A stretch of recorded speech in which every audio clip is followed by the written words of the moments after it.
Suasana sebelum terbit matahari di sebelah barat, suasananya begini tuan-tuan sekalian. Manusia semua akan bangun pagi, selalunya jam 7 sudah cerah. Tetapi pada hari itu kita akan melihat jam 7, 8 pagi, 9 pagi, suasananya begini. Gelapnya adalah seperti gelap malam yang matahari tidak keluar. Jadi kita pun tengok ke langit, oh mungkin nak hujan kot.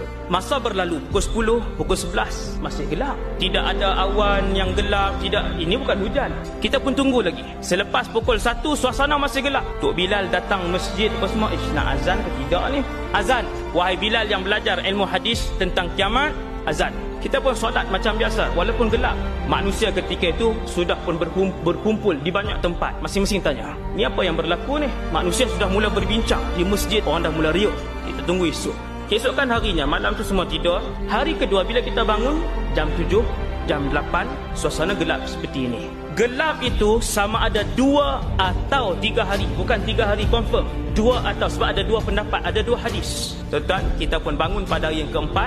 Kalau kita ambil pendapat hadis yang mengatakan bahawa 3 hari gelap itu, seluruh penduduk bumi ini akan melihat matahari itu terbit daripada sebelah barat. Apabila matahari terbit di sebelah barat, orang ramai akan menjerit. Itu dia, matahari sedang terbit di sebelah barat. Seluruh penduduk bumi ketika itu beriman kepada Allah, baru mereka yakin. Dan ketika itu iman tidak lagi boleh diguna pakai, kerana apabila terbit matahari di sebelah barat, itu bermaksud Allah telah pun menutup pintu taubat selama-lamanya. Kesemua orang berlari ke kanan ke kiri. Ada yang berlari ke masjid, terus mengambil wuduk dan terus solat. Tetapi solat itu tidak boleh dipakai lagi.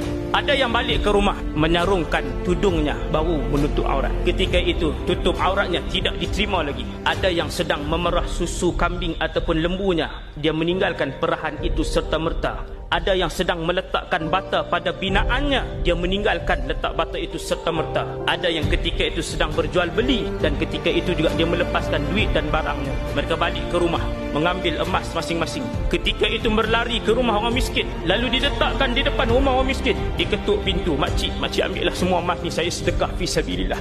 Alangkah baiknya kalau sedekah ini semalam kamu berikan kepada saya, ia masih bermanfaat. Tuan-tuan, beramallah sebelum matahari terbit dari sebelah barat.